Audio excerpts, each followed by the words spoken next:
ainda está iniciando aí. Gravando. Então, um bom dia a todas e todos. Esse é o nosso último encontro com os pais de 2021. Vamos fechar com chave de ouro essa parceria que deu muito certo. Agradeço a toda a equipe do Guará e a minha equipe de Taguatinga. Os encontros foram muito bons, a gente está tendo um retorno muito positivo e em 2022 tem mais. Eu não poderia deixar de mencionar que hoje é o Dia da Consciência Negra. Eu sou descendente de pessoas que foram escravizadas, então é um dia de pensarmos também sobre a nossa ancestralidade, valorizando essa luta de pessoas que muitas morreram lutando e que possibilitou que eu estivesse aqui hoje. E nesse dia, nós seremos agraciados por uma fala que trará o talento artístico em artes visuais. É a arte que perpassa toda a história da humanidade e que tem esse poder de transformar as nossas emoções, uma transformação determinada pela própria estrutura da obra de arte. Eu apresento para vocês formalmente, porque a gente já estava batendo um papo aqui antes, né? O professor Fábio Travassos, que é doutor em Educação para as Artes Visuais pela UNB, professor durante muito tempo, ele vai poder se apresentar melhor na nossa sala de recursos para as altas habilidades de superdotação aqui de Taguatinga. Ele retornará para compor essa equipe em 2022. Nós temos o professor Antônio, que está aqui presente, também na sala de talento artístico, ele que foi estudante do atendimento e retornou como professor e é um artista espetacular, o Antônio, com vários prêmios e obras importantes também. E aí nós teremos o professor Fábio, juntamente com o professor Antônio, no ano que vem, nessa parte do talento artístico de Taguatinga. Então, a gente está super contemplado e super feliz.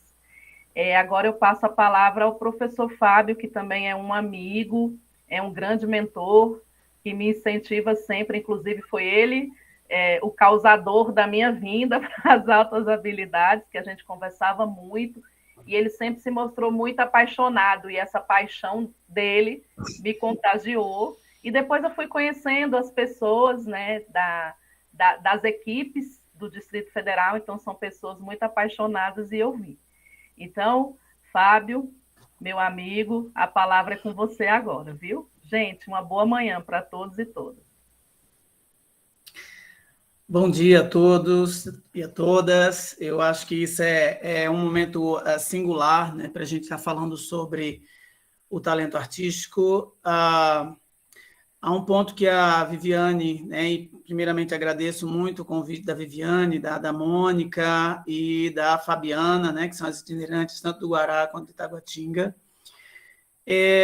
Um ponto que a Viviane trouxe agora é paixão. Né? Então, eu acho que é um dos pontos que a gente vai ver nos alunos e que, de certa forma, reflete muito o meu processo na área das artes. Né? Então, assim, antes de dar início a uma coisa mais técnica, né, que eu não quero me aprofundar muito nisso, mas até para trazer para vocês algum ponto referente ao talento artístico e desmistificar algumas questões, a minha vida dentro do campo das artes, ela inicia desde criança. Né? Hoje eu tenho consciência que, naquele momento, eu era uma criança com talento artístico, hoje classificado como superdotado e com altas habilidades. Naquele momento, quer dizer, estamos falando ali na década de 80, eu já apresentava um interesse para o campo das artes que se diferenciava totalmente dos meus irmãos. Não era só a habilidade, mas havia um interesse que era singular. E a partir daquela experiência, isso veio crescendo, né? E experimentando e tendo experiências no campo das artes que somaram, que acumularam ao longo do tempo.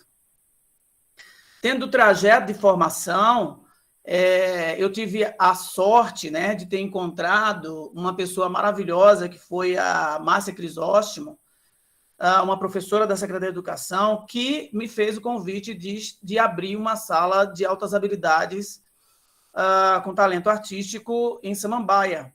Então, nós fomos pioneiros em abrir essa sala. Hoje, me parece, são 3 ou 4 salas em toda a Samambaia, na realidade, em escolas. E, a partir dali, a gente começou o nosso trajeto. E, embora eu tivesse toda uma experiência no campo das artes, ou pelo menos achasse que tinha, né, naquele momento que estava entrando na Secretaria de Educação, eu não tinha a experiência dentro do campo das altas habilidades, que é uma outra coisa completamente diferente.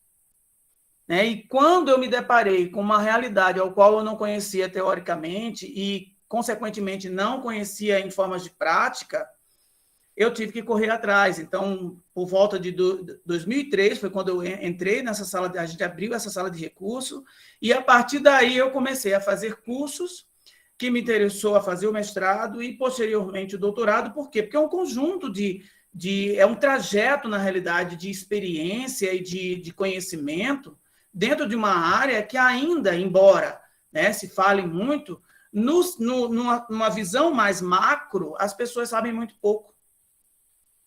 Sobretudo quando falamos do campo das artes, que vai bater exatamente na problemática de visões de mundo pautado numa visão de talento associado à questão mítica, né, de dom. Então, a gente tem que entender mais ou menos, embora a gente possa até utilizar essa palavra, né, a gente tem que ter muito cuidado para não entrar numa visão meio que religiosa ou numa visão hereditária, né? Então, assim, uma visão um pouco e bem limitada, porque não responde tudo. Eu vou mostrar aqui fazer a apresentação.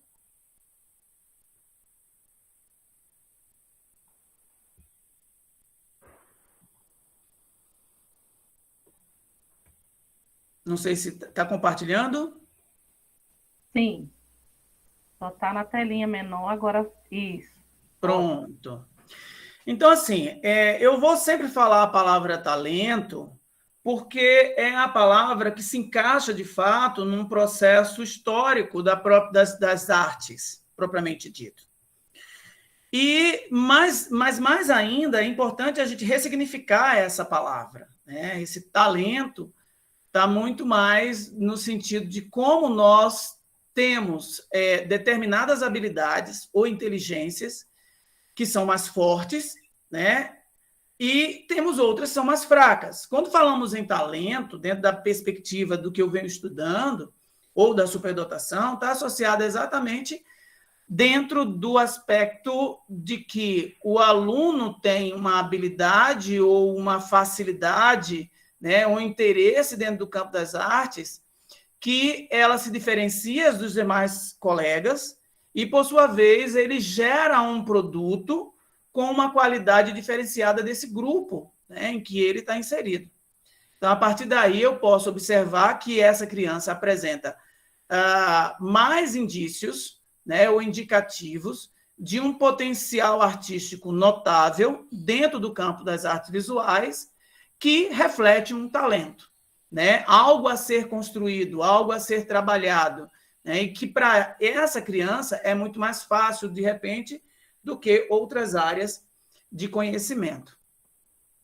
O John Dewey ele vai dizer exatamente que o que falta à maioria de nós para sermos artistas não é a emoção inicial, tampouco a habilidade meramente técnica na execução.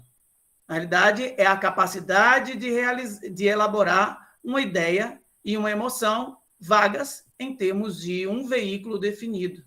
Então, nesse sentido, o John Dewey vai dizer exatamente que nós podemos adquirir técnica para desenho, para pintura, podemos adquirir, né, já termos uma emoção para as artes, mas há uma relação de intencionalidade dentro do campo das artes, do fazer artístico, que aí sim difere e torna alguém artista.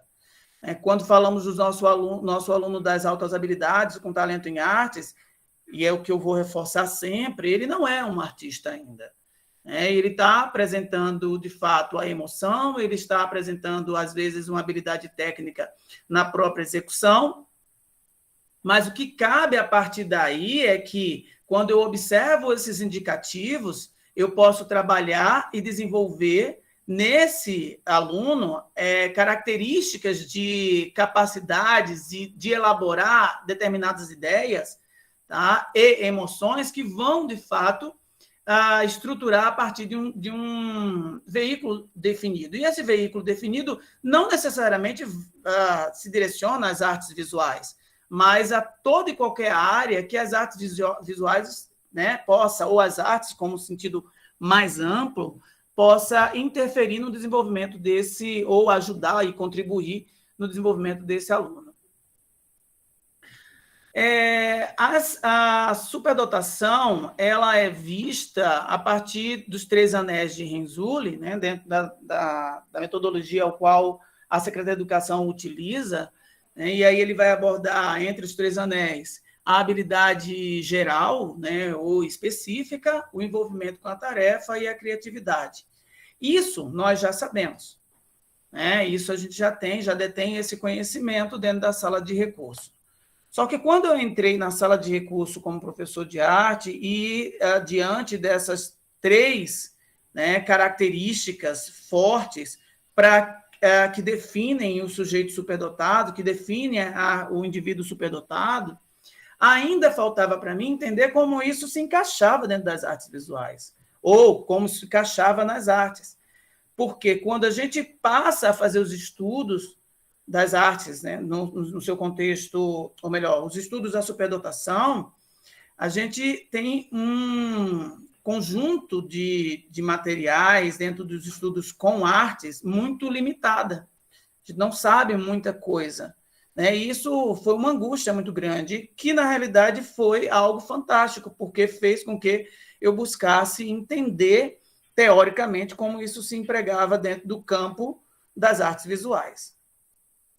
Para além, né, do que podemos considerar os 3 anéis, ou pensando nos 3 anéis, numa visão dentro do campo das artes, do domínio das artes, a gente vai ver que alguns teóricos que se debruçaram nesse assunto, eles abordaram, por exemplo, que as habilidades que uma criança apresenta para o campo das artes, essas habilidades podem ser diversas, não necessariamente seja o desenho, ela tem uma correlação com as habilidades gerais acima da média. Mas para que essa correlação exista, é importante que essa criança, esse adolescente, ele seja alimentado na sua área de interesse. Então, às vezes, eu já me deparei, eu sei que profissionais das artes, nas salas de recursos, como o Antônio e outros professores, já se depararam, por exemplo, com alunos que iam muito mal na escola, na matemática, no português, em outras áreas, mas a partir do momento que ele passou a ser atendido nas salas de recursos, isso mudou. Né? Então, você começa a ter relatos de pais e de mães que o aluno passa a ficar melhor numa determinada disciplina. Ué, o que foi? Como, de que forma isso contribuiu? De que forma o atendimento contribuiu? Contribuiu no sentido de que ele está sendo atendido nas suas necessidades dentro do campo das artes. E isso faz com que toda aquela experiência que ele adquire nas salas de recursos produza, então, uma correlação com as outras áreas de conhecimento. Então, as outras áreas passam a fazer sentido, não da área em particular, não do momento em que ele está trabalhando, mas em relação às artes. Outro aspecto importante das habilidades específicas é o próprio desenho. Né? Às vezes, a pessoa vai pensar que, na hora da indicação da criança ou numa prática dentro da sala de recurso, o desenho é a única coisa que o aluno tem como uma habilidade. Às vezes, a visão de que, não, ele desenha de memória, então, beleza, porque ele desenha de memória, ele tem talento. Não, isso é um indicativo. Né? O que vai definir o que ele tem talento é se ele tiver os 3 anéis, né, aparecendo, dialogando. Mas o desenho em si ele é um indicativo, ou ele de memória, ou ele verossemelhante é um indicativo. Só que ele não é fundamental. Às vezes você vai encontrar, como eu já me deparei, com crianças que têm um interesse muito grande em história da arte. E por ter esse interesse em história da arte, isso já classifica como uma habilidade específica. né, quando a gente vai falar desses múltiplos domínios das artes visuais.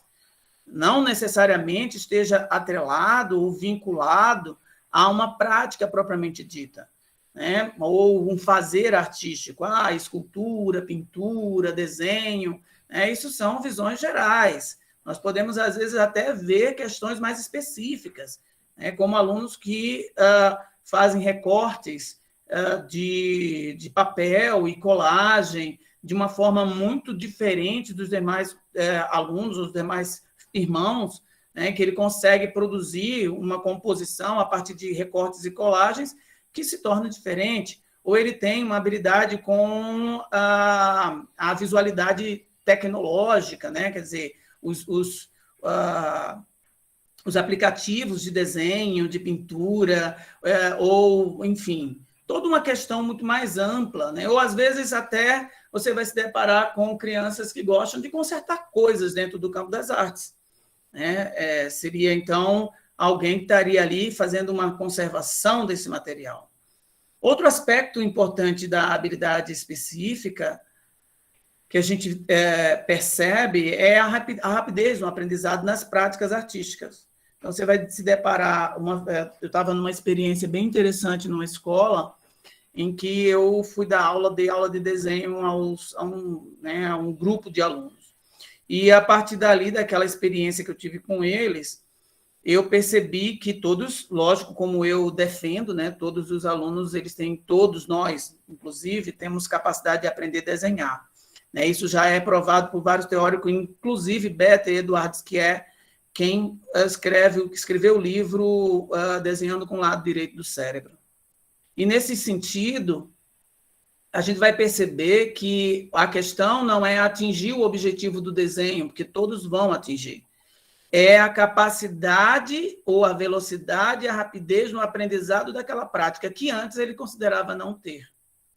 Eu me deparei com crianças mesmo que dizem assim, depois de uma experiência artística, ela chegar para mim e dizer assim, eu não sabia que eu sabia. E essa frase é muito forte, porque o que isso quer dizer? Como ela nunca foi exposta àquela experiência, é lógico que ela nunca iria saber que sabia fazer aquilo.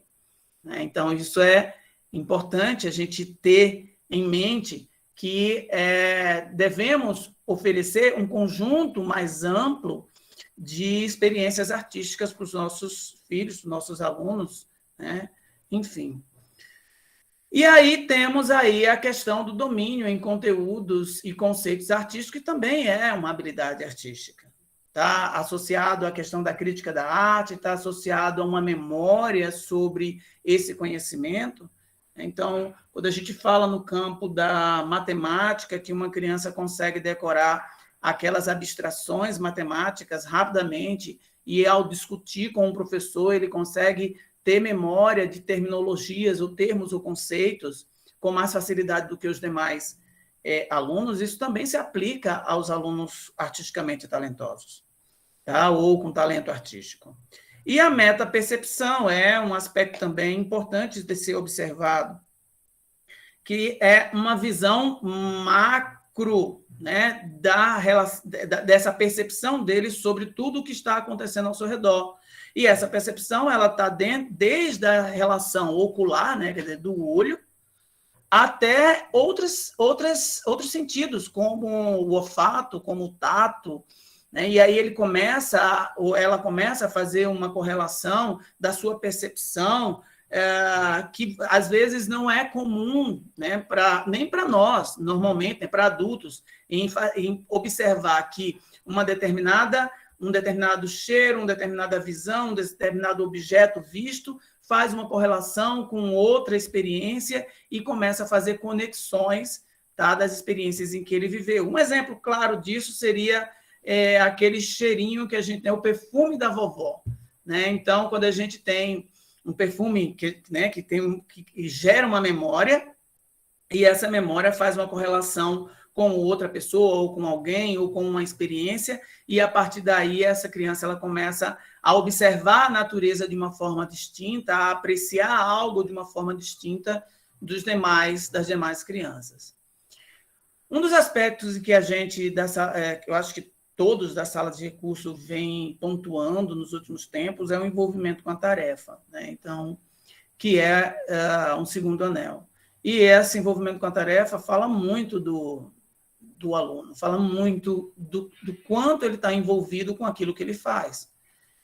E isso é importante porque Zipman, que é um dos teóricos da arte e educação, que vem falando sobre a superdotação nas artes, ele diz exatamente que, às vezes, uma criança pode não apresentar uma habilidade específica, mas o envolvimento dele com uma determinada tarefa é tão envolvente que faz com que ative e acione os demais anéis, e que é isso que é importante a gente observar. Às vezes, você vai ter uma criança que tem uma habilidade muito grande para uma prática como o desenho, mas ela não tem envolvimento nenhum. Ela tem a habilidade, mas ela não tem a produção constante, ela não tem a experiência constante, ela não pratica isso com envolvimento, né? Então, esses aspectos que a gente vai ver nas artes está associado exatamente com a experiência intrínseca, né, e a experiência extrínseca. E, lógico, o que seria... Ou experiência não, motivação. O que seria essa motivação intrínseca, né, e essa motivação extrínseca? Essas duas motivações, elas vão depender inicialmente do sujeito, né, o que faz com que ele tenha essa motivação diante de uma prática artística. Eu, quando era criança, meu pai sempre trazia o jornal de domingo e que tinha ali aquela parte de diversões. E naquela época, na década de 80, tinha uma série de desenhos, desde os desenhos em quadrinhos até desenho de moda e tal, e eu pegava, sentava naquele exato momento do domingo, tá? Enquanto todos os meus irmãos estavam fazendo uma série de outras coisas, eu estava ali passando a manhã inteira desenhando, né?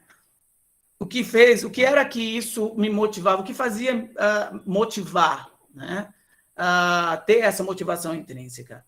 Só que, quando eu fazia todo esse trabalho, o que fazia com que eu desse continuidade a isso? Quem me motivava externamente? Isso, então, essa que é a grande questão. Tanto uma quanto a outra, elas devem dialogar. Quando a gente fala dessa motivação intrínseca, em que o aluno, o seu filho, enfim, ele começa a apresentar dentro de uma habilidade específica esse envolvimento dentro das artes, e você não alimenta, você não ajuda, não contribui de forma externa, né, levando para uma sala de recursos, contribuindo com materiais, enfim, uma série de outras demandas, isso vai meio que se apagando, porque ele precisa também desse incentivo. Isso que eu estou fazendo aqui agora, ele serve para quê? Né? Então, se ele começar a não perceber que isso não contribui em nada, como uma forma de crescimento, então ele deixa passar. E isso, muitas vezes, tanto essa motivação intrínseca quanto a motivação extrínseca, ela vai refletir, de fato, no processo, né, e no produto.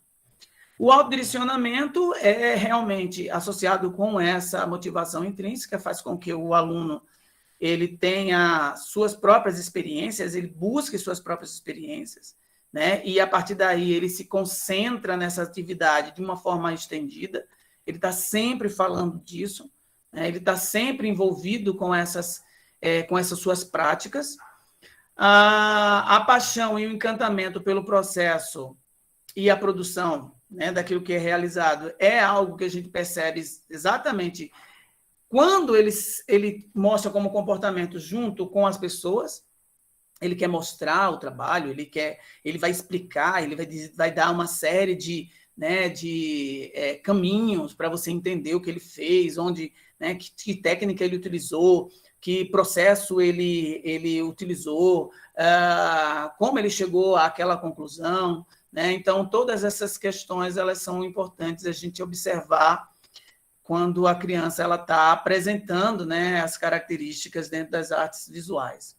E o estado de fluxo, né, que o Mihaly vai falar, que é esse estado em que flui, né, todas as suas experiências, né, elas vão somando e vai fluindo ao longo do processo, que necessita exatamente tanto da motivação intrínseca quanto da motivação extrínseca, né? Porque se não tem um apoio para essa continuidade, ela não vai acontecer. E eu acho que o aspecto de característica dos estudantes superdotados mais complexo, sobretudo na sala de recurso, é o que a gente chama de criatividade. Porque tudo é muito mítico, né? Às vezes até a criatividade entra no campo do mítico. Muitas pessoas dizem assim, mas eu não sou criativo.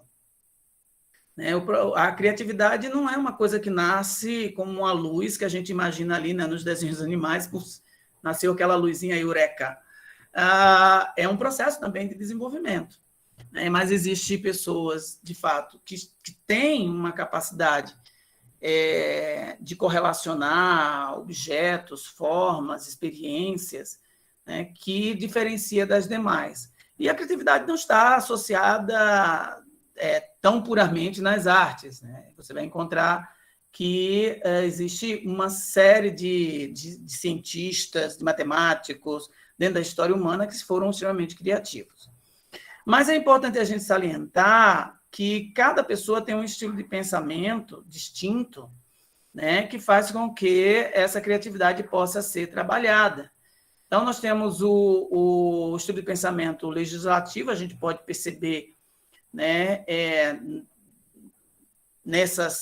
o que os teóricos vão dizer que é o que está mais atrelado à criatividade, que é aquele que cria, né, as leis. Então, vai criar essas leis, vai trazer novas proposituras, né? Mas a gente também tem o pensamento executivo, que é aquele que executa, e não quer dizer que aquele que executa, que faz, né, que utiliza do próprio fazer ou da prática, não seja criativo, lógico, ele pode ter esse tipo de pensamento mais forte, mas utilizar de um pensamento legislativo ou desenvolver esse pensamento legislativo, e aí temos o judiciário que está associado mais na interpretação de todo o conjunto das suas experiências.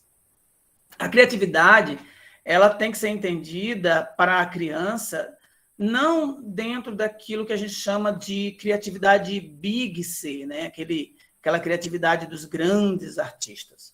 A gente tem que pensar que a criatividade do nosso aluno é uma criatividade, talvez um Little C, ou talvez um outro, né? Porque são 4, né? O Big C, o Little C e os outros 2, agora me faltou a memória. Que está associado, de fato, às experiências pessoais, né? Quando a gente vai falar de um Little C, está exatamente a criança vai dizer assim, nossa, olha só que trabalho bacana que eu fiz, quer dizer, olha que coisa nova que eu fiz. Pode não ser nova dentro de um contexto do Big C, mas para ela é nova, e para você, enquanto pai ou professor que está observando o procedimento, né, o desenvolvimento e o comportamento do aluno, vai perceber que realmente aquilo é muito novo para ele. E se ele chegou àquela conclusão de uma forma muito nova, onde ele teve outras experiências, mas ele não está reproduzindo, ele realmente está tendo uma criatividade, mesmo que aquilo não seja novo, num contexto geral, é, de fato, um processo de criatividade. Então, onde você pode fazer a pergunta, como você chegou a isso? E aí ele vai te explicar. Né? É importante a gente entender que as artes, ela é uma prática constante. Ela é uma prática constante. Como um estilo de pensamento que vamos falar de executivo, né, de prática constante, ela também gera essa questão do que seria legislativo, quer dizer, criar coisas. E é nesse processo de fazer constante que faz com que as experiências vão se acumulando, ele vai começando a criar correlações dentro dessas experiências, e aí ele passa a produzir algo que a gente vai considerar novo. E nisso a gente tem que entender que o ensino das artes ele não é um laissez-faire, né? Um deixar fazer sem qualquer direcionamento. É importante que a gente motive tanto o professor quanto os pais, dentro das suas experiências no campo das artes, ou até na oferta da materialidade, daquilo que ele precisa para poder produzir. Então, não dá para a gente criar nada do nada, né? As artes, ela não se configura dessa forma, ela vem dentro de um conjunto de experiências que a gente vai adquirindo. E entender que ele não é um artista. Então, não tem por que a gente fazer cobranças sobre o aluno em relação a isso. Até porque a sala de recurso não é um espaço de formação artística. A sala de recurso é um espaço de fomentação do desenvolvimento associado às artes, do desenvolvimento desse aluno que tem uma inteligência voltada para as artes. O Gardner vai falar das inteligências múltiplas e ele não define, de fato, uma inteligência que ele vai chamar de inteligência, que eu chamo de inteligência artística, né? Quem sou eu, mas eu chamo de inteligência artística. Ele vai dizer que são outras inteligências unidas que vai criar essa inteligência artística. Mas é exatamente isso que ele diz. Né? É o desenvolvimento das inteligências que geram um produto artístico, mas que essas inteligências estão conectadas a outras áreas de conhecimento. Né? E aí é importante a gente entender que esse aluno necessita exatamente de um conjunto de experiências somadas, tá? Mas que está associado à sua produção, pensamento e as relações com os pares. Essa relação com os pares é, de fato, totalmente diferente. Então, aí você vai observar que todo o conjunto de informação que ele vai adquirindo e que ele vai produzindo e que ele vai mostrando a partir da sua própria produção e da sua forma de pensar se difere do outro aluno enquanto forma criativa. A partir daí, a gente consegue diferenciar, né, o aluno a partir do conjunto daqueles alunos que estão tendo as mesmas experiências. E, nesse sentido, só voltar aqui um pouco, é importante a gente entender a questão do espaço em que o aluno está inserido. A gente tem um costume, a gente vai assistir aqueles filmes tipo Jimmy Neutron, né? Eu acho que o Laboratório de Dexter, e a gente está sempre atrelado a essa visão do grande cientista. Né? Então, o cientista é aquele que tem um laboratório, que para que ele realmente crie coisas inovadoras, ele precisa de um laboratório. O mesmo se aplica ao aluno talentoso, né? No campo das artes. Tem que ter um investimento ambiental, um investimento material e psicológico. Isso já acontece na sala de recurso, quer dizer, a sala de recurso é exatamente o espaço apropriado para ele vivenciar essa experiência. Então, é o laboratório dele. Mas quando pensamos isso na prática, em casa, né, a gente pensa assim, olha, toda vez que eu assisto aqueles filmes do Jimmy Neutron, ele tem um laboratório no porão e tal, e aí ele cria lá no porão. É exatamente isso, é o espaço do seu filho, é o espaço, tanto no campo das artes como das ciências, ele necessita de um espaço de produção, né? Adequar, realocar, reestruturar, para que ele saiba que aquela produção dele tem continuidade. Ele tem um espaço onde produzir isso. É o laboratório dele. E esse laboratório ele é importantíssimo, porque é onde ele vai realmente ter contato com as suas próprias experiências. É lógico que quando nós vamos ter contatos com os alunos dentro da sala de recurso, que é uma outra experiência também tão importante quanto, ele também vai ter contato com as experiências dos outros colegas, e aí essa troca de experiência ela é fundamental. Né? Então, isso é importantíssimo. E o Wilberg vai dizer exatamente isso, que temos que alimentar a criança, né, enriquecê-la dentro da sua área artística, mas, ao mesmo tempo, expô-la às experiências, tanto dos grandes artistas, quanto dos próprios colegas que estão próximos do outro. E aí, assim, até para a gente dar finalizar e discutir ou trazer perguntas sobre esse assunto, e a gente conversar muito sobre isso, a gente vai ver que os 3 anéis, dentro do campo das artes, vão dialogar, e a gente vai tentar pensar de que forma, então, esses comportamentos eles podem ser acionados. Porque eu costumo dizer que nós temos 2 momentos muito singulares. Nós temos um momento do aluno que está numa sala de aula regular, ou ele está em sua casa, com seus pais, experimentando arte da forma que vem para ele, e eu tenho esse aluno na sala de recurso, onde há um trabalho totalmente direcionado para o desenvolvimento e enriquecimento da área das artes. Só que esse aluno que está na sala de recurso, ele tem que ser encaminhado, ele tem que ser indicado, ele tem que ser visto. E se ele não for visto, ele sequer chega numa sala de recurso. Então, onde é o ponto principal aqui?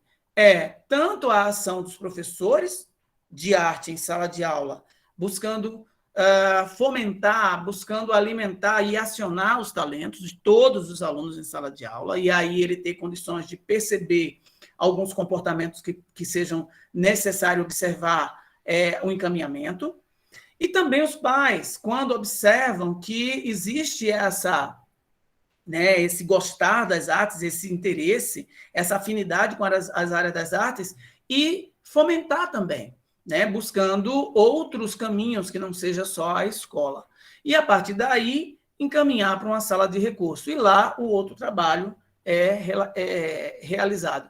E tudo isso vai associando com as práticas de produções artísticas, está associado à técnica e os materiais, que a gente vai falar sobre as próprias experiências,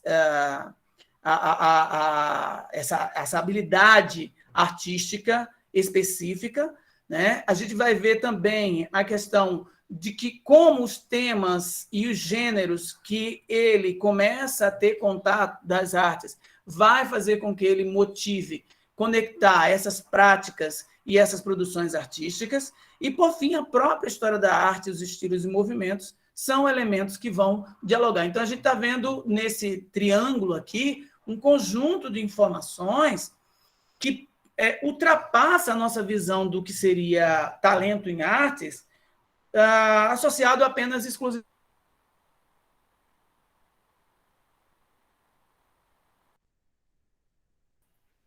do TikTok, um ambiente onde a gente vê muita coisa não tão adequada, mas a gente também vê muitas experiências de crianças e adolescentes mostrando seus talentos, mostrando o que está fazendo. A gente vai ver que os meios, as redes sociais, se a gente procurar, a gente vai ver reportagens, sites de criança desenhando e mostrando seus trabalhos, às vezes vários outros trabalhos que não estão associados ao desenho, ele discutindo sobre temas ou gêneros da arte. Então, a gente vai entender que essa questão das artes, ela é fundamental, tanto dentro da escola quanto fora da escola. E a arte é isso mesmo, é um veículo para o desenvolvimento e interligação entre as demais disciplinas. Se um aluno ele tem o apoio da família e ele tem um apoio de um atendimento educacional especializado, as outras áreas que muitas vezes apresentam dificuldades passam a fazer sentido e ele tem uma melhora qualitativa nesse processo. Então, minha apresentação ela finaliza por aqui.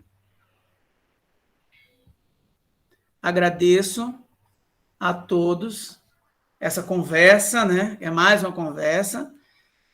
A minha preocupação era exatamente não estar muito teórico, mas às vezes não tem como, a gente vai trazer muita teoria, ou pelo menos dar ali uma pincelada nesse conjunto de informação, mas o que é mais importante é, assim, a gente discutir sobre esse tema de forma mais profunda, na escola, em casa, na escola, nas salas de recursos, na família, como eu posso contribuir para o desenvolvimento dessa criança, e que não ficar, pensar que as áreas de conhecimento, as áreas de atuação, as áreas de trabalho futuro, é futuro. O que nós devemos trabalhar é hoje com a habilidade, com o interesse, com a área em que para esse aluno faz mais sentido. E é a partir desse momento que a gente consegue construir um arcabouço maior de experiências que vai influenciar, não necessariamente que o aluno das artes seja um professor de arte ou um artista, né? Mas ele pode ir tanto para as áreas, continuar nas áreas das artes, como sendo um arquiteto, um designer, enfim, uma outra área do campo das artes, como ele também pode ser um cirurgião plástico, né? Ele pode ter essa habilidade fina que ele adquire, ou que ele vai desenvolvendo ao longo do seu processo de desenvolvimento, faz com que ele, por exemplo, tenha um trabalho muito mais minucioso, e às vezes no campo da ciência, né? No campo da medicina, ou de qualquer outra área que ele vai encontrar mais afinidade. Então, isso é um ponto que, para mim, é extremamente importante. Agradeço a fala, o professor Fábio trouxe muitas informações importantes para nós, professores, e acredito também para as famílias que têm esse filho, essa filha, essa pessoa com talento artístico em casa. E agora eu deixo aqui a palavra para quem quiser perguntar, aproveitar aí que a gente está com esse especialista maravilhoso.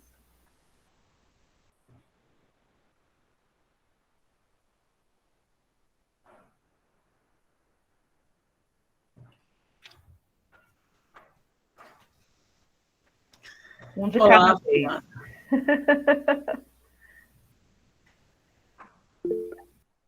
Eu tenho uma pergunta, professor.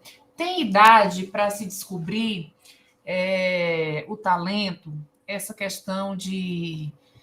Que, assim, a gente vê nas nossas famílias, às vezes, algumas pessoas que se destacam e não tem a certeza se tem ou se não tem. E essa pessoa não foi acompanhada de jeito nenhum, ela não teve nenhum tipo de acompanhamento. Dá para correr atrás? Eu tenho um sobrinho de 18 anos que ele desenha super bem, mas, assim, ele se acha, assim, o burrinho porque não aprendeu matemática, ele tem todo um diferencial, mas ele é um artista no desenho, e ele não se acha criativo, nada dessas coisas. Mas o que eu posso fazer para ajudá-lo? Assim, se tem um diferencial nele, eu estou ouvindo você falar tudo isso, né? E em que eu posso ajudar? A gente tem um problema muito sério. Porque é bem complicado a gente começar a pensar no desenvolvimento do sujeito quando esse sujeito já teve um desenvolvimento que, em vez de ajudar, prejudicou. Né? Então, quando a gente pensa na escola hoje, que é uma discussão muito forte nas artes, na educação para as artes, de que as disciplinas, as áreas acadêmicas, né, essas áreas mais lógica, matemática, elas são mais importantes do que as artes, e aí fica essa querela, essa briga desnecessária, e, de fato, isso passa a ser importante, porque vai depender do recorte de visão de mundo, né? No planeta, não é só o Brasil, se dá valor a essas áreas em detrimento de outras, e aí você passa a ver que se eu tivesse trabalhado com ele desde o começo, ele, de repente, não se sentiria o burrinho em matemática, que talvez ele ia ter a facilidade de correlacionar aquilo que ele está sabendo nas artes com a matemática. Né? Hoje, o trabalho é muito mais psicológico com ele, é tentar reestruturar a visão dele, mostrando que ele tem uma área de conhecimento, ele tem uma área e capacidade para fazer uma formação, né, que seja no campo das artes, que seja, já que ele tem o desenho, já que ele tem essa habilidade, ele prestar o vestibular, por exemplo, para as artes, né? Se realmente isso é uma área de interesse, porque às vezes, como eu falei agora há pouco, tem a habilidade, mas não tem interesse, né? Tem muita habilidade, mas não tem interesse. Então, isso tem um aspecto muito psicológico, né? E de formação, de comportamento que não foi trabalhado. Eu sempre dizia exatamente isso: se você não trabalha com esse aluno que apresenta esse interesse lá, né, naquele momento em que isso é acionado, porque é uma questão de acionar mesmo, às vezes está dormente, aquele talento ele está dormente e ele é acionado, você vai terminar perdendo esse interesse. Ele não vai dar continuidade. A gente vai ver exatamente uma série de pessoas que hoje dizem assim, eu podia ter feito tal coisa porque eu gostava mais disso do que isso que eu escolhi. Então, essa angústia de escolhas, né, ela é muito complexa, porque você precisa fornecer informações ou formação para os alunos de que ele é muito bom nisso, mas ele não é bom naquilo. Isso não quer dizer que ele, por não ser bom nesse aspecto, ele é ruim em tudo. Não existe isso, né? A gente tem que tirar essa carga que muitas vezes é passado, acho que mais como um aspecto intrapsíquico, né, dentro da sociedade, de que se você não sabe matemática, ou te atribui uma condição, uma deficiência, ou te atribui, ou além de atribuir uma questão como essa, vai lá e diz assim, não, então não sou tão inteligente. Né? Então, se a gente pegar o Gardner nesse aspecto, ele vai dizer, não, mas cada um tem uma inteligência mais forte do que a outra, e uma pode compensar a outra. Né? Hoje, talvez, até para te responder, seria incentivá-lo a fazer uma formação no campo das artes. Né? Mostrar para ele que isso é importante. E talvez botar o vídeo que a gente tem agora aqui para ele assistir, para de repente dar um ânimo, né? E ele tomar a frente disso na vida dele, porque agora, depois dos 18, a gente tem um outro momento, né? Já é um adulto. A nossa preocupação é quando a gente tem uma preocupação ali na base, com o aluno. O adulto, ele toma as suas próprias decisões. Então, se ele tem uma carga de construção anterior, isso já vem uma força muito própria de quem está, do familiar que está próximo, para poder dar esse acionamento. Obrigada, professor. Nada. Gabriela havia levantado a mão, baixou, ou ainda quer fazer alguma pergunta? E aí temos a Fabi na fila. Gabriela?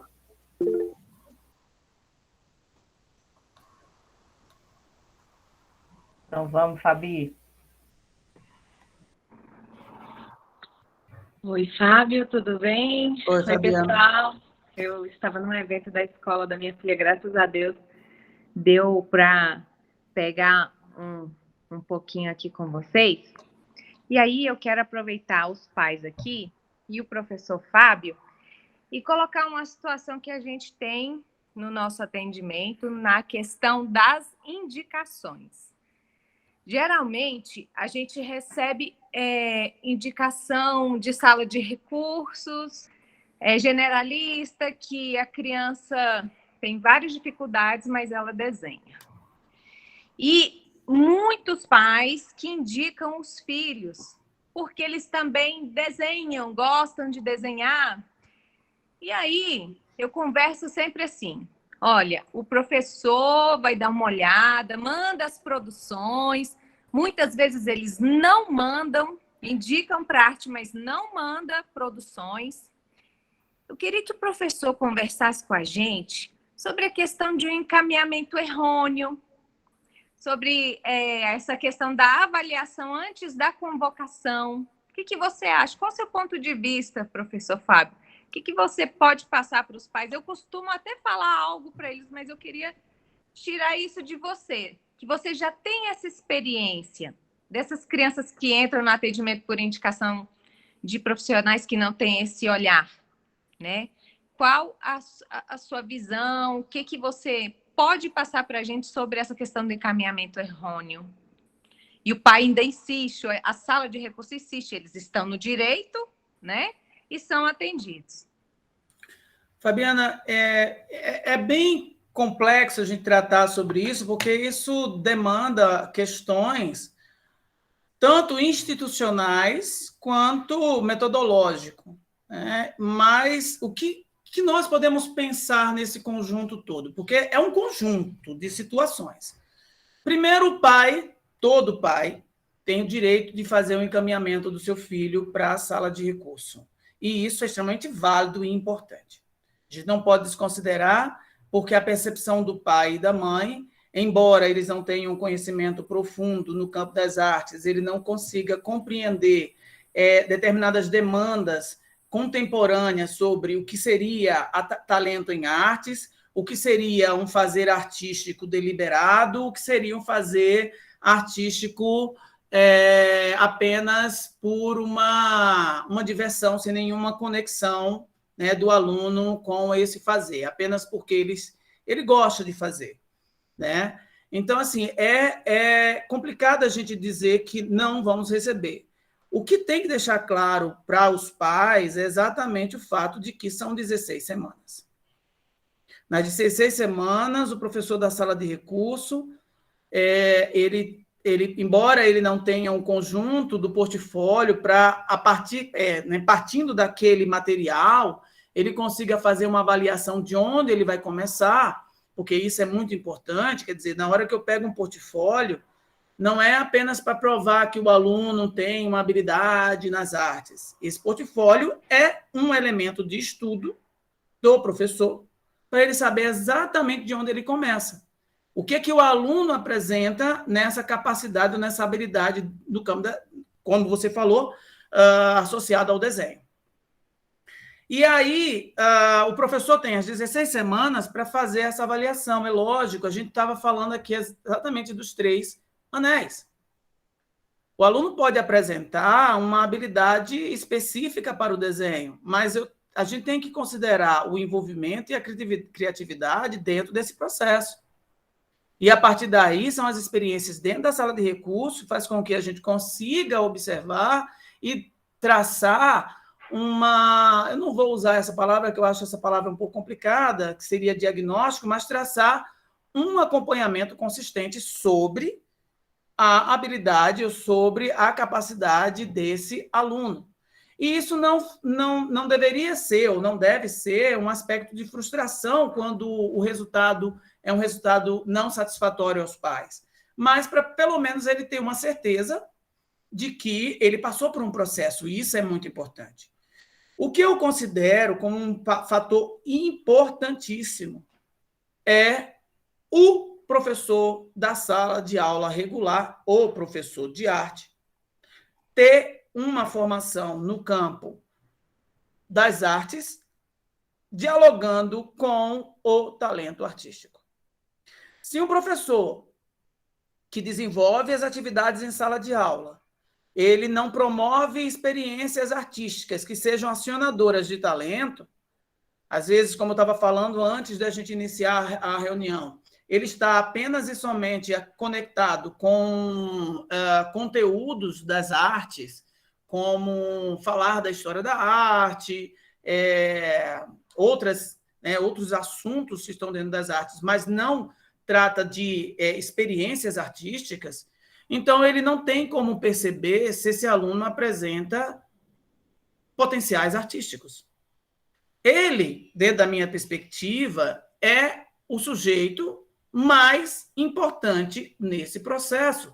É ele que detém informações para realmente encaminhar com consistência para a sala de recurso. Mas isso não quer dizer que o pai não tenha capacidade para isso. É lógico que ele tem, né? Embora muitas vezes envolvido com essa paixão, né? De dizer, não, nossa, meu filho tem um talento para as artes, olha só o que ele faz. Mas ele precisa ser acompanhado, esse aluno precisa ser acompanhado. Então, é importante. O nosso trabalho na sala de aula de recurso é exatamente essa. É fazer com que a gente possa descobrir quais são as potencialidades dele, né? E se caso esse aluno não apresente para aquela área, uma coisa que aconteceu, que você conhece, você sabe disso, porque você estava comigo nesse experimento, né? Vamos dizer, experimento, do nosso aluno Jonas, que passou por um processo longo de descoberta, né? Então, o fator de estar ali observando, conversando e vendo qual área de talento ele tinha, exatamente, a gente sabia que alguma coisa, né, algo de talento existia ali, ele tinha uma visão diferente e tal, mas ainda nada tinha sido acionado. Não era o desenho, não era a pintura, não era nada disso, até o momento de a gente descobrir que ele tinha uma habilidade de uma percepção fotográfica incrível. E a partir dali, que quando aquele momento foi trabalhado em sala de recurso, ele passou a desenvolver outras habilidades no campo das artes. O desenho ficou melhor, a pintura, a composição visual dele. Então, todas essas questões dentro do campo das artes passaram a fazer sentido para ele. Né? Então, assim, é um trabalho árduo. A indicação, no final das contas, ela é uma indicação favorável, toda indicação é favorável. O que cabe, de fato, é o pai entender, e, né, tanto indicado por um professor, como indicado pelo próprio pai, de que ele vai passar por um processo de observação. Né? E que o professor da sala de recurso é um profissional capacitado para observar se os 3 anéis, se todo aquele conjunto de experiências, elas passam a aparecer, elas são acionadas e passam a ser perceptíveis, né, quando a gente trabalha com ele. Não sei se respondi, Fabi. Nossa, super respondeu, deu um exemplo assim bem reflexivo também de aprendizado, que esse do Jonas. Na verdade, o Jonas acabou passando por todos da sala, por todos do atendimento, até ele se encontrar com você na fotografia, que foi deslanchou, né, na vida dele. Foi um grande salto. E o meu intuito era colocar o seu ponto de vista, professor, porque a gente recebe muito aqui, ó, dos próprios pais, que os filhos estão ali na área de linguagem, da matemática, mas, né, quer fazer esse encaminhamento. Isso. Então... Inclusive o Jonas, ele está hoje na UNB fazendo arquitetura. Né? Então, assim, e nem é fotografia, que ele podia ter entrado nas artes para fazer fotografia, para poder se envolver com fotografia. Ele está fazendo arquitetura. Né? Um outro aluno que era um aluno atendido, ou era um aluno atendido pelo Chico, ou era a Maria, eu não lembro. E ele tinha uma capacidade, uma técnica para o desenho incrível. E um belo dia eu fui lá e observei o desenho dele, né, e tal, e cheguei na sala e disse assim, mas e aí, tu não vai para a sala de recursos, não vai para a sala de artes, não? Ele olhou para a minha cara e disse assim, professor, eu sei fazer, mas eu não gosto. E pronto. E não tem por que eu dizer, não, mas você vem, né? Você é obrigado. Não, eu não gosto. Assim, ele faz porque ele sabe, e aí de vez em quando ele desenha, mas ele não tem a paixão por aquilo. Então, por quê? Eu ter que obrigar a ser atendido na sala de recursos de arte, já que ele estava sendo atendido numa sala de linguagem, se eu não me engano, e ele estava muito bem lá. Então, para ele, fazia sentido o que ele estava fazendo. O desenho era um apêndice, era um adereço. Né? Não tinha conexão com ele. Isso acontece muito. Às vezes, você vai deparar com alunos que não têm habilidade técnica, mas gosta tanto, mas tanto das artes, que a gente já começa a pensar assim, bom, vamos tentar trabalhar. E qual caminho eu vou trabalhar com ele? Eu não vou chegar aqui e colocar para que ele saia desenhando. Né? Eu tive uma experiência muito boa na Samambaia, exatamente nisso. Eu vou falar o nome dela, porque ela é uma colega hoje, né? A Adbel, ela chega indicada do ensino médio e foi lá trabalhar comigo, e quando a gente foi trabalhando, ela frustrada porque não conseguia desenhar, porque ela queria aprender a desenhar. E aí eu disse, não, você não tem obrigação nenhuma, as artes não é só desenho. E fomos trabalhando até o presente momento de que eu fiz uma experiência de um desenho cego, e depois desse desenho cego, eu pedi para que eles fizessem um trabalho de composição sobre o desenho cego. E naquele exato momento, eu percebi que ela tinha uma capacidade de composição visual tão grande que se diferia dos demais colegas da sala de recurso.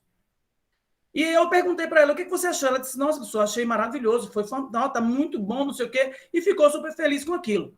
Na semana seguinte, ela chega com 15 trabalhos. No final de semana, ela trabalhou muito, e cada um melhor do que o outro. Hoje, ela é professora de arte da Secretaria de Educação, né? Extremamente apaixonada pelo aquilo que faz. O desenho que ela tanto perseguia depois de toda essa experiência, começou a melhorar, e hoje ela faz desenhos divinos, se era que era isso que era o importante para ela, mas é encontrar o caminho, né? É o ponto certo para que a pessoa, um termo que uma professora, colega nossa, a Cida dizia, deslanche, né? Eu quase falei isso aí também, até tentei falar, esse deslanche aí da Cida.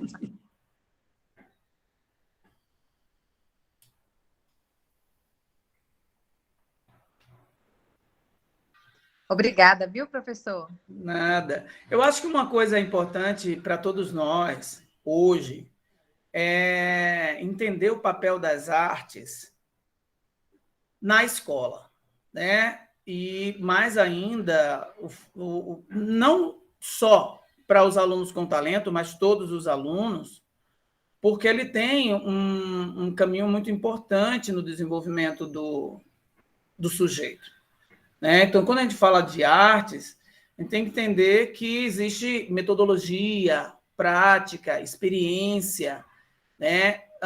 Que vai exatamente fazer com que o aluno consiga entender uma série de informações que às vezes estão ali subjacentes, né, às questões de outras disciplinas. Aprende-se matemática com as artes, aprende-se ciência com as artes, né? Aprende-se sociologia, aprende-se história, aprende-se tudo com as artes, né? Então, assim, é muito importante a gente observar isso. É lógico que, quando a gente oferece as experiências artísticas, e não só nas artes visuais, mas na dança, nas cênicas, na música, né? Eu, por exemplo, digo assim, olha, para habilidade para música, esquece, porque eu não tenho, o máximo que eu pude fazer era aquela flauta doce da década de 80, que todo ano todo mundo tinha, e era aquele, quem é da década sabe, era aquele inferno na escola, daquele zumbido daquela flauta doce. Mas poucos ali realmente saíram para alguma coisa, né, dentro do campo da música. Então, as experiências das artes, elas são fundamentais. Você vê que muitas pessoas que são da música hoje, eles vieram de bandas de escola, uma coisa que acabou. Uma coisa que acabou. Né? O próprio teatro, não necessariamente, olha, uma pessoa que vai ser, que trabalha com música vai ser músico, uma pessoa que vai para o teatro vai ser ator, uma pessoa que das artes visuais vai ser pintor, artista, ou da dança vai ser dançarino. Não, existe uma série de outras áreas de conhecimento que necessitam dessas informações. Necessita, por exemplo, de uma experiência de corpo, né? Precisa de uma mobilidade de corpo, precisa de habilidades que estão associadas ao corpo. E muitas das coisas dentro do campo das artes é o corpo. Um dedilhar, um desenhar, um se movimentar, um falar, um se expressar. Tudo isso faz parte de todas as áreas, né? Na hora que você vai dar uma palestra, quando você teve uma experiência artística no campo do teatro, você consegue lidar muito bem com suas emoções, com respirar, com se apresentar de forma consistente, né? Então, essas experiências dentro da escola, elas são fundamentais. E talvez a luta para a gente ampliar, de fato, todas as experiências dentro do campo das artes dentro da escola é que vai fazer com que a gente tenha um desenvolvimento melhor. Existem países com índices educacionais fantásticos, se eu não me engano é a Finlândia, que as artes são contempladas em todas as áreas. E depois os alunos que apresentam habilidades para uma e para outra, eles começam a fazer suas escolhas.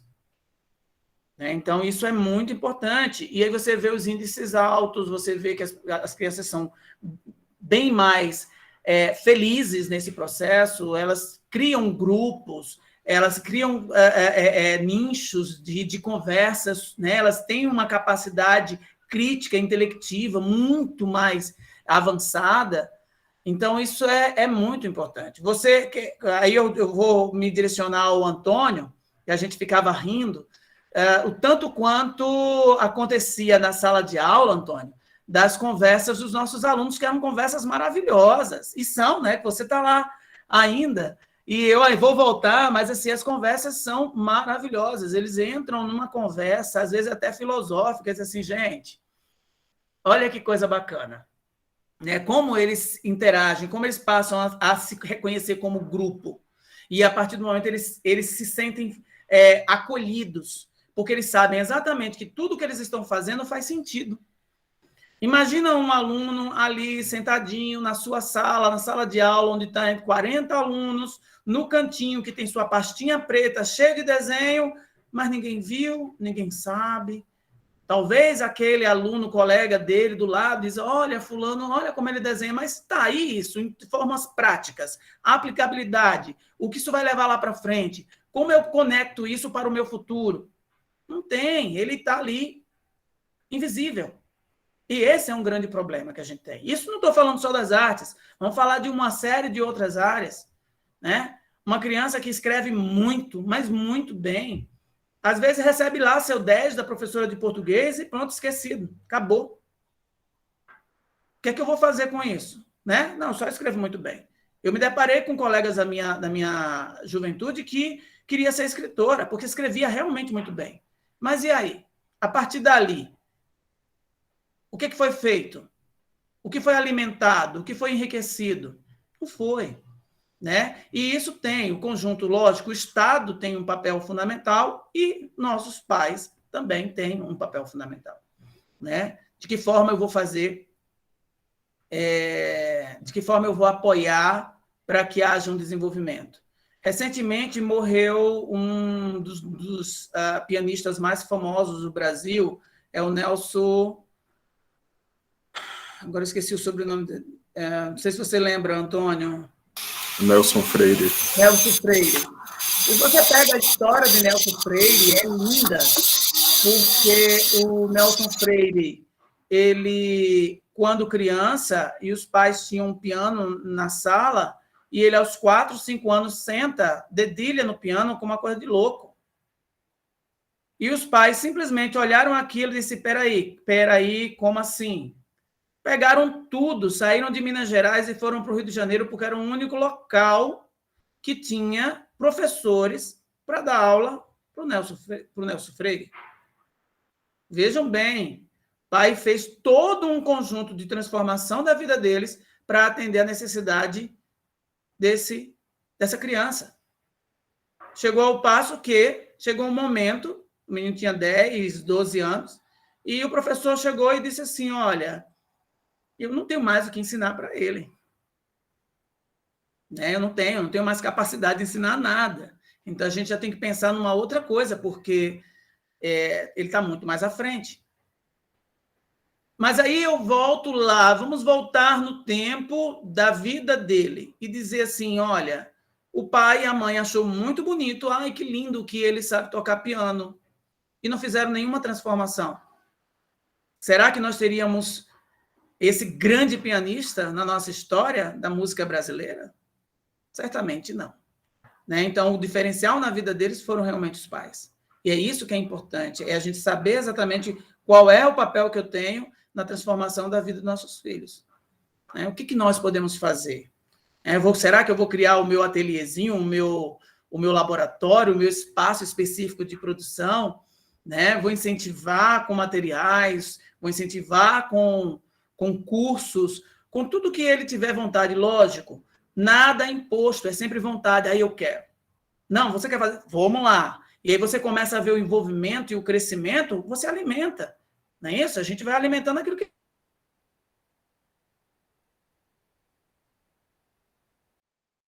vontade.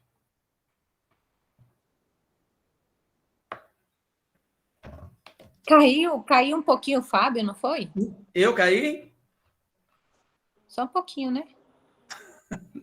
No finalzinho, deu uma travadinha, no finalzinho da sua fala. Caiu? Voltou, Sim, mas... Mas agora você voltou. Ah, tá. Não, o que eu estava dizendo é exatamente... Levanta, Fábio. Oi? Levanta. Caiu.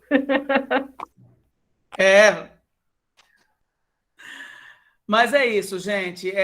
O tanto quanto a gente pode incentivar os nossos alunos, mas os nossos filhos, primeiramente, né? São eles que é a flor, né, que a gente precisa realmente regar. Mas, como eu sempre digo, depende muito dele. A resposta é dele, não é dos pais. Os pais querem tudo, né? Vamos lá, vamos botar nisso, naquilo outro, e às vezes sobrecarrega. Às vezes é exatamente uma coisa bem simples, eu quero fazer isso. Tá, mas você faz com muita qualidade, você faz com muito empenho, com muito envolvimento, você produz, você mostra, enfim, é isso? É isso, vamos lá, vamos dar apoio nessa área. Né? Isso não é só necessariamente no campo das artes, mas todas as áreas que a gente puder imaginar que tenha essa vontade. Tem um livro do Mirahalli, que vai falar sobre fluxo, e tem uma experiência que ele diz de um grande biólogo marinho, que esse biólogo marinho, ele relata o momento em que tudo faz sentido para ele. Ele morava num local que não tinha mar, que não tinha nada disso, e era um aluno básico, quase que medíocre. E num dia o pai chamou levou numa viagem, e nessa viagem, do nada, o pai falou para ele assim, vamos mergulhar. E aí ele comprou lá e foi fazer um mergulho. Ele disse que no momento em que ele mergulhou, que ele viu a vida marinha, ele disse, é aqui o meu local. Esse é meu habitat, esse é meu ambiente. E ele passou de um aluno medíocre para um aluno fantástico na biologia. Ele teve que ter esse momento para experimentar. Né? O Mr. Robson vai dizer que cada um de nós temos habilidades como os animais. Por exemplo, o pássaro, ele voa, a habilidade dele é voar. Né? Não é porque ele tem asas só, mas ele tem uma habilidade para voar e aquilo ali é cultivado por ele. Né? O habitat do peixe é o mar. Então, qual é o nosso habitat na realidade? O que nós podemos realmente descobrir? Qual área em que essa área é a área mais forte? Isso longe dessas visões capitalistas, financeiras, de dinheiro, de sucesso. O sucesso ela vai surgir a partir daquilo que você faz com amor. Isso já é clássico. Mas toda vez que se vai fazer uma escolha, se esquece esse lema, essa coisa. Faça com amor. Né? Eu digo para mim exatamente, gente, eu cheguei onde eu queria chegar e quero ir mais, mas dentro daquilo que eu amo. Eu amo dar aula, eu amo trabalhar com superdotação, eu acho isso fantástico, eu amo as artes, tentar fazer o meu trabalho da melhor forma possível. Eu fico angustiado quando eu não consigo atingir o aluno, porque a gente também não é pleno, a gente não consegue atingir todo mundo. Né? Então, assim, de que forma eu posso atingir você? Então, esse é o meu habitat. Né? Então, descobrindo o habitat, aquele lugar onde a gente pode fazer um bom trabalho e ser feliz e realizado, né? É fundamental na vida de qualquer pessoa. Tá, gente?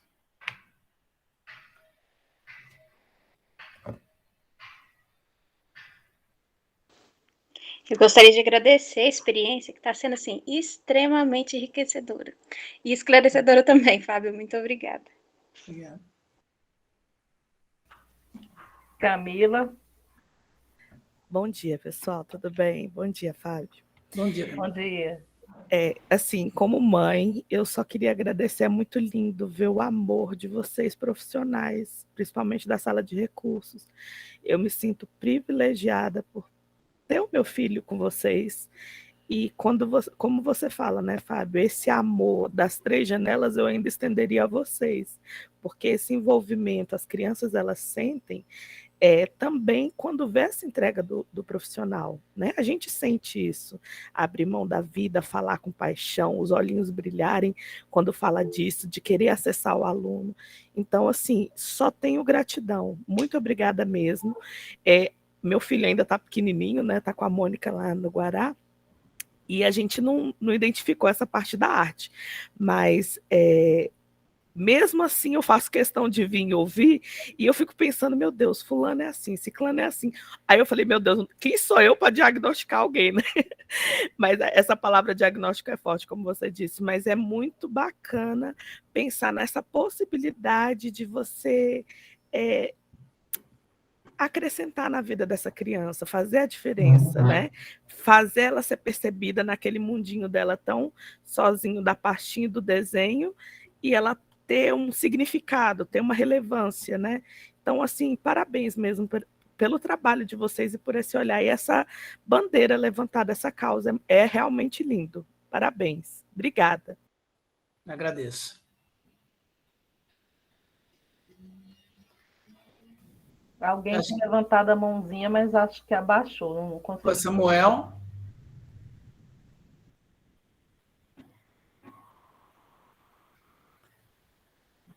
Camila, talvez uma coisa que eu queria, no seu ponto, é exatamente o fato de que a sala de recurso de altas habilidades é uma área de trabalho muito intensa. A gente acerta, a gente erra, a gente busca, né? Trabalhamos individualmente, e a partir daí a gente entende, por exemplo, a sala de recurso, até pontuando o que a Fabi tinha falado anteriormente, né? A gente pode dar uma devolutiva ao pai de que o aluno não apresenta naquele momento talento, mas já tivemos experiência de alunos que foram devolvidos e, num dado momento, ele retornou, apresentando outras capacidades. Quer dizer, ele passou a perceber que aquele espaço fazia sentido para ele mais à frente. E isso é possível. Tá? Isso é muito possível. Então, o grande problema exatamente é quando a gente quer, nós, adultos, queremos que a resposta seja de imediata. E ela não é. Ela é um transcurso, né? Um percurso, talvez, digamos que seria o trajeto do herói, escrito por Campbell, que é exatamente o passo a passo de um herói mítico, né? Aquele que vai vivendo suas experiências, vai passando pelas suas fases e ele vai se descobrindo durante o processo. Então, é exatamente isso, e isso é que seria o normal para todo mundo, mas talvez a gente tenha alguns problemas dentro do nosso arcabouço educacional que perde-se isso, perde-se esse crescimento contínuo, essa descoberta e redescoberta o tempo todo. Né? Se preocupa exatamente em fechar o ano com uma nota X para passar para o próximo ano. Que sentido isso faz? Né? Não faz sentido. Agora, vamos dar continuidade ao nosso procedimento de crescimento. Eventualmente, a gente passa de ano. Pronto, acabou. Mas é como eu cresço? De que forma eu cresço? O que é que eu posso discutir exatamente sobre isso? Quais são as escolhas que você pode fazer pela sua vida? E a gente pode começar isso já. Não precisa esperar virar um adolescente. Eu costumo vivenciar que as crianças pequenas, elas são muito mais certeiras naquilo que ela quer fazer do que o adolescente. Porque o adolescente entra num processo de que todas as coisas geram dúvidas. Você pergunta para uma criança o que ela quer ser, ela vai de imediato, eu quero ser isso. Mas quando a gente pergunta a mesma coisa para um adolescente, ele se perde, ele diz, não sei. Porque talvez quando ela era criança e eu quero ser isso, não foi alimentada, tá bacana, deixa você chegar quando adulto. Quando adulto, aí você vai fazer. Quando adulto é muito tempo. Vamos voltar à nossa infância. Um ano, quando nós tínhamos 4, 5, 6, 7 anos, era uma eternidade. Para nós adultos hoje, é assim. Mas uma criança, um ano, é muita coisa, é uma vida inteira um ano. Porque ela está assimilando todas as experiências de um conjunto, ela está sendo bombardeada por experiências o tempo inteiro, então ela vivencia tudo. Nós entramos num processo seletivo, a gente não lembra o que comeu ontem. Quando adulto, a gente já diz, isso não é importante, isso não é importante, a gente só começa a pegar o que é mais importante, porque a gente já absorveu demais, já virou aquela bucha, né, que absorveu quando criança. Então, para ela, o ano é muito longo. Né? Então, é porque ela está realmente vivenciando isso. Ela vai dizer assim, mas tá, quando eu virar adulto, meu Deus, é uma eternidade, é muito... né? Então, assim, se eu não alimento essa coisa o tempo todo, se eu não, essa experiência, essa vivência, esse desejo em alguma área, isso vai se perder. Consequentemente, não quer dizer que, eu estou investindo nele na área da ciência, porque ele gosta muito, ou, digamos, ele gosta muito de astronomia, e eu vou dar todos o suporte possível. Aí amanhã ele vai ser uma outra coisa, um outro profissional. Não quer dizer que ele vai ser um astrônomo, mas ali, naquele exato momento, é aquilo que ele deseja, o que ele quer conhecer, o que ele quer se aprofundar, aquilo faz sentido para ele, as outras coisas não fazem mais sentido. Né? Então, é importante a gente levar isso como um aspecto importante no desenvolvimento das crianças.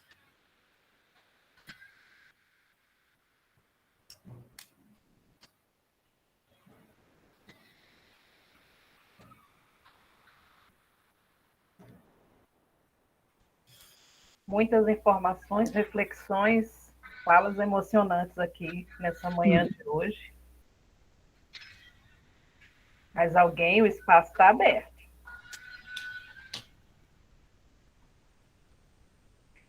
Quem não acompanhou a fala inicial vai ficar gravado, muitas pessoas tiveram que entrar depois, né? Mas vai ficar gravado e a gente vai divulgar nas redes e passar o link nos grupos dos pais. Quem quiser compartilhar também a fala do Fábio, que foi muito importante, né?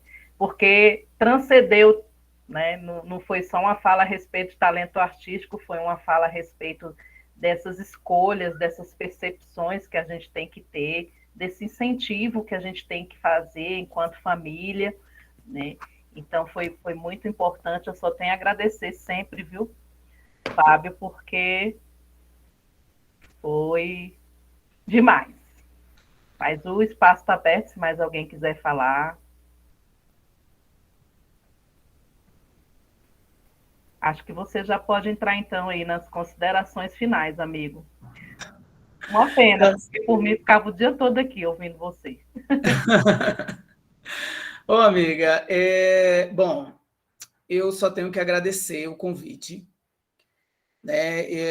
Vocês todos sabem o quanto eu estou esperançoso no próximo ano, 2022, eu estar junto de vocês, trabalhando intensamente.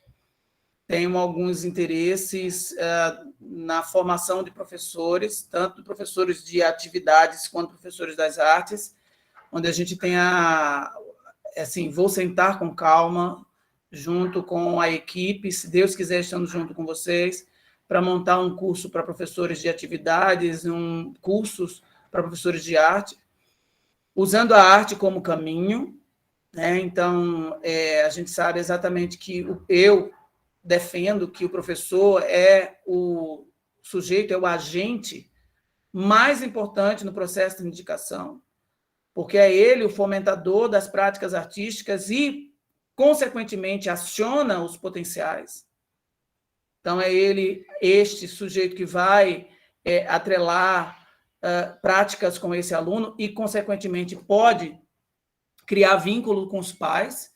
Então, a ideia do curso é exatamente essa, para que ele possa também mostrar para os pais o quão é importante, né, a prática artística e mostrar que isso é importante. Eu lembro de uma experiência, até para finalizar, muito triste, que eu tive na sala de recursos de autas daqui de Taguatinga, de uma adolescente maravilhosa, de um talento indescritível, amava a arte, falava de arte o tempo todo, e um belo de um dia,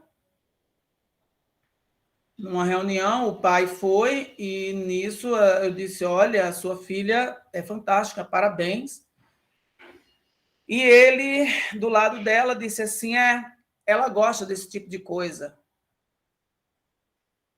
E eu olhei para a cara dele assim, eu olhei para a cara dela, ela abaixou o rosto, e aquilo ali foi muito triste, porque a partir dali ela se perdeu.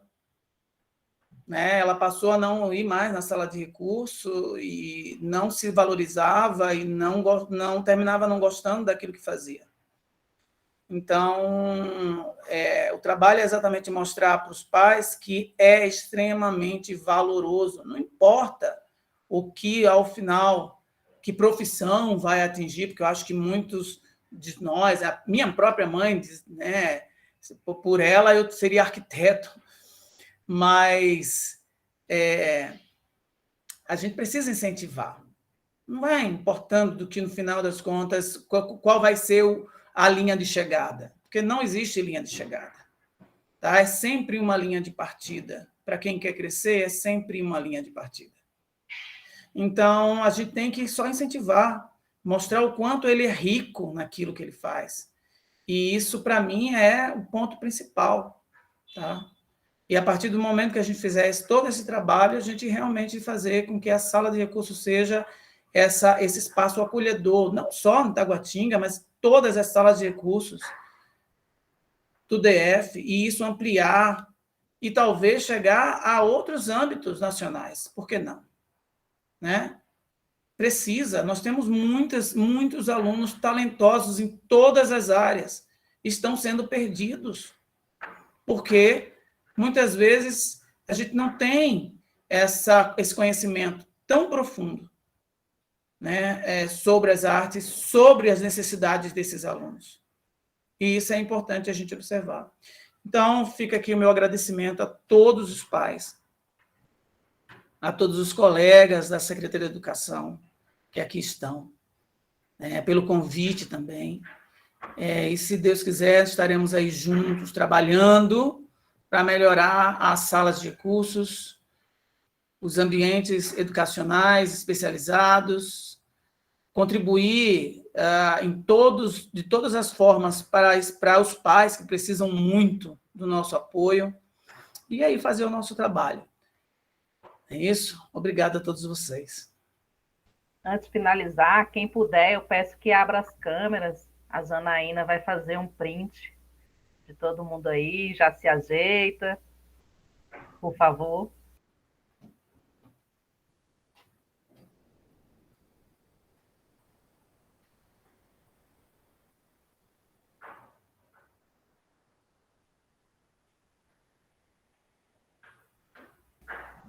Oi, Jana.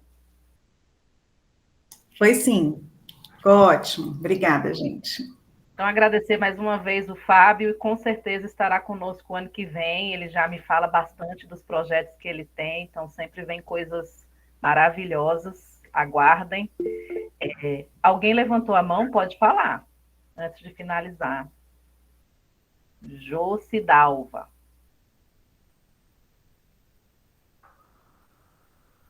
Acho que o microfone está desligado.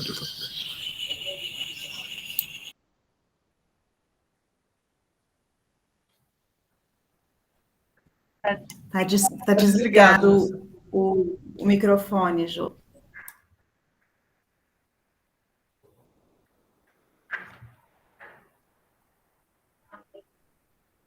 Então, eu estava ouvindo o professor falando de artes, né?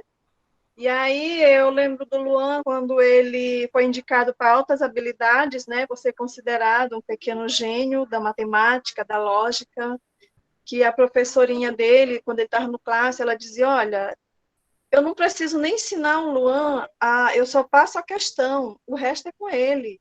Todos os alunos seguem a meta que eu ensino, o Luan não precisa disso. Ele chega ao mesmo resultado da forma dele.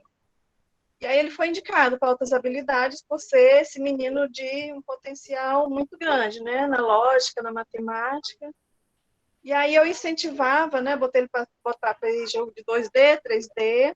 E aí eu falava muito da mecatrônica, da engenharia espacial, enfim, dessas áreas de engenharias, né? E envolvendo tecnologia, robótica, essas coisas, né? Ele é aluno de robótica também, ele faz. Aí, quando vai chegando mais perto do Enem, né? Ele já está no 2º ano, eu pergunto, Luan, o que é que você quer fazer, amado? Aí ele disse que vai fazer cinema. Uma coisa E tem tudo a ver. Tem tudo a ver. entendeu? Então, assim, é arte. E outra, quando ele estava terminando o 9º ano, eu fui chamada na escola porque Luan estava em nota baixa, adivinha qual disciplina? Artes. E o professor me chamou e conversou comigo. Olha, o Luan não está com nota baixa, mãe. Não é porque ele é um péssimo aluno, não. O Luan é um excelente aluno. O Luan é o melhor aluno que a gente tem aqui na área de matemática, de química. Ele sabe, a gente não sabe tudo, mas ele usou essa expressão. O Luan sabe tudo nessa área. Os professores dele, é só elogios com ele, eu sei. Mas, tipo assim, ele não valoriza a minha disciplina. Ele não faz as atividades. E realmente ele não fazia. E eu comecei a conversar com ele, que isso era importante, que isso era bom, né? Porque é bom que a gente tenha conhecimento de amplo espectro em várias áreas, né? Porque a gente vai se deparar com esses conhecimentos na vida. Isso é importante. E aí é isso. Agora o Luan vai fazer cinema, entendeu? E aí, só falando aqui, aproveitando o momento, ele deu uma entrevista para a TV Record, que vai ao ar segunda-feira, no jornal da primeira edição de manhã, tá? Os professores que puderem assistir, é ele e o Ézio. Aí os professores que puderem dar lá essa força, comentar, enfim, assistir, ele vai estar lá dando entrevista, falando sobre as dificuldades da pandemia e sobre projetos de vida, o que quer ser quando crescer, enfim, tá bom? É isso. Perfeito. E foi muito bom, professor. Assim, o que você falou é muito importante, né? E é bom a gente repensar no que a gente faz com nossos filhos, né? E observar, né, o comportamento e estar aqui para incentivar eles, né, naquilo que eles querem, né, para a vida deles. Isso. Perfeito. Obrigada. Foi muito Obrigado bom. a você. Muito obrigado. Fabi. Eu quero falar aqui com a Jo, que acabou de comentar aqui do Luan, se você puder depois compartilhar com a gente o vídeo, porque geralmente eles disponibilizam, né? Se você conseguir o vídeo dessa entrevista, compartilha com a gente, porque eu não assisto televisão, mas eu queria muito assistir. Obrigada. Ah, sim, vou fazer isso sim, viu? E vou pedir para o Luan, inclusive, compartilhar também. A professora Mônica, itinerante, compartilha com a gente, o pessoal da sala do Guará. Tá certo. Obrigada. Vai ficar lá no YouTube, com certeza, e aí dá para assistir também, mas eu vou conseguir o vídeo e vou estar enviando. Perfeito. Agradecer aos pais, tem muitos comentários aqui agradecendo aos professores no chat, muito maravilhoso, mas deixar essa mensagem de parceria, né? Quando a gente trabalha junto, e vocês são muito participativos, todos os nossos encontros foram bem agraciados, então é essa parceria que faz com que os estudantes, né, os nossos filhos cresçam sempre. Então, agradecer a presença, algumas pessoas estão do trabalho aqui, sempre nos assistindo, participando, prestigiando. Agradecer as equipes, que, como eu falei no início e vou reiterar, foi uma parceria muito importante que a gente fez com a equipe do Guará. Então, essa parceria Guará e Taguatinga nos possibilitou esses momentos. Então, como é o nosso último encontro, agradecer bastante também às nossas equipes, porque fizeram acontecer, mesmo nesse momento de pandemia, né? Claro que a gente queria estar com todos os pais, e agora está voltando, e a gente tomar um café, todo mundo junto. Espero que o ano que vem a gente já possa fazer assim, para sentir também, né, esse calor humano. Mas mesmo nesse contexto de telinha que nos foi imposto, foi muito bom sempre estar com vocês. Deixar um feliz sábado. Nós de Taguatinga ainda vamos realizar uma reunião com os pais, uma reunião final, mas não vai ser uma reunião assim mais formativa, vai ser uma reunião formal de encerramento, né? Então a gente ainda vai se ver mais uma vez esse ano aí. E só agradecer. Fábio, muito obrigada por tudo. Obrigada a vocês, obrigada a todos. Aguarde com o coração aberto. 2022. Deus quiser. Muito Beijo, importante. excelente Beijo, sábado, gente. excelente final de semana. Você também. Tchau, tchau para todos.